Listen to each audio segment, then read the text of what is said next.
was not a pretty day on January 6th when the brutality and the pain and the struggle on display during that day did not end on January 6th. In fact, in quick succession in the days after, 4 police officers who fought that violent mob went on to take their own lives, all in the wake of the attack.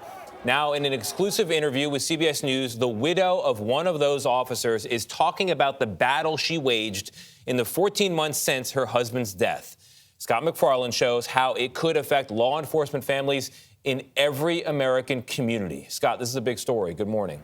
Hey, Tony, good morning to you. Erin Smith says her husband, D.C. police officer Jeff Smith, had no history of mental illness or depression until he came home from work from here on January 6th. Jeff was funny. He was a jokester. D.C. police officer Jeff Smith had a family he loved, a dog he loved, and his wife Erin told us a career he loved. Being a police officer, it was his calling. He knew that's what he wanted to do and that's what he should be doing. He did.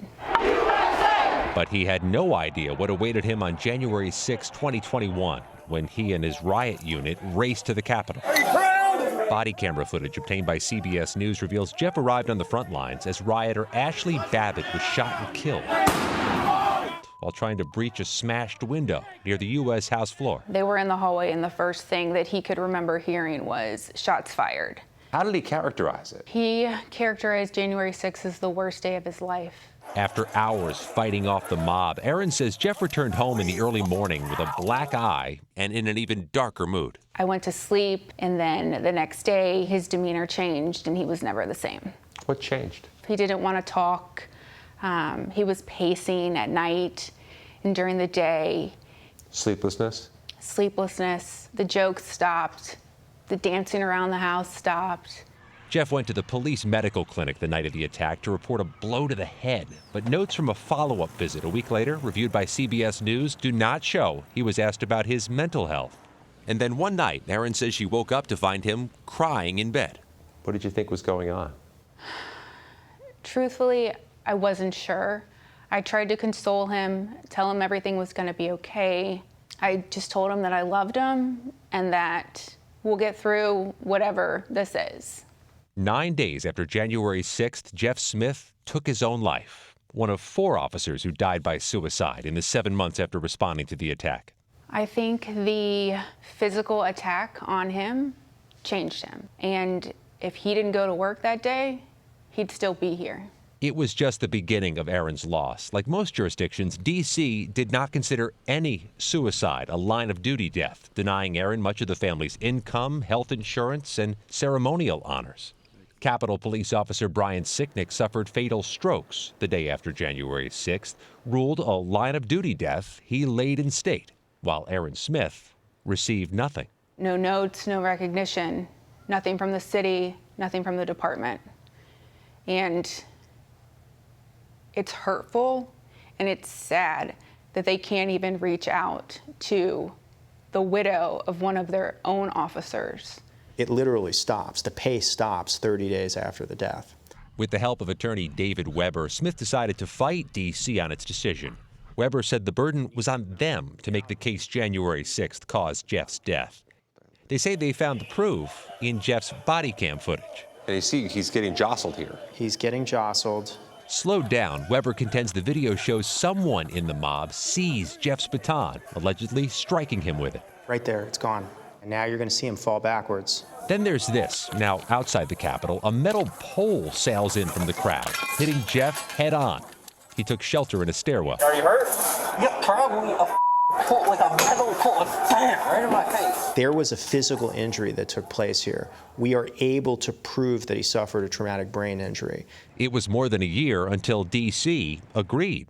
Earlier this month, Erin received this letter declaring Jeff died from an injury sustained while performing his duties on January 6th. Why do you think it took so long for the District of Columbia to determine that? With a suicide comes a stigma and something that the police department doesn't want to face or recognize. I think she's a hero. Illinois Democrat Tammy Duckworth and Texas Republican John Cornyn say they hope this ruling lays down a marker for the 3 other officers who died by suicide after the 6th. It was a traumatic event, and I think it's entirely appropriate that the law enforcement officials be covered.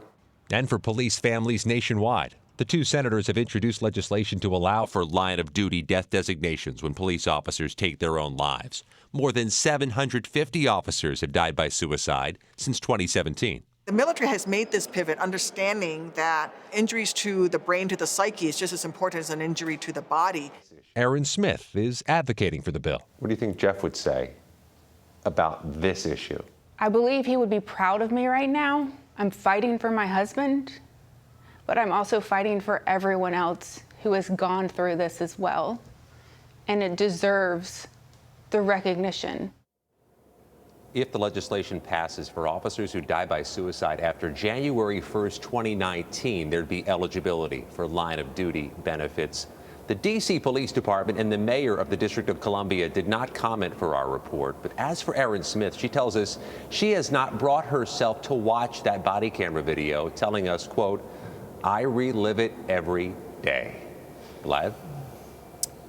Scott, Aaron Smith is a hero, just as her husband was. Tony, you wanted to add something? And I just want to add that, Tammy Duckworth, Senator Duckworth, is absolutely right. The military has recognized this, that there's such a thing as physical injury, but also a moral injury. That's the term, or a spiritual injury. And it sounds like the law enforcement, if this bill passes, may take that view as well, which is what happened in this case. Seems clear to me.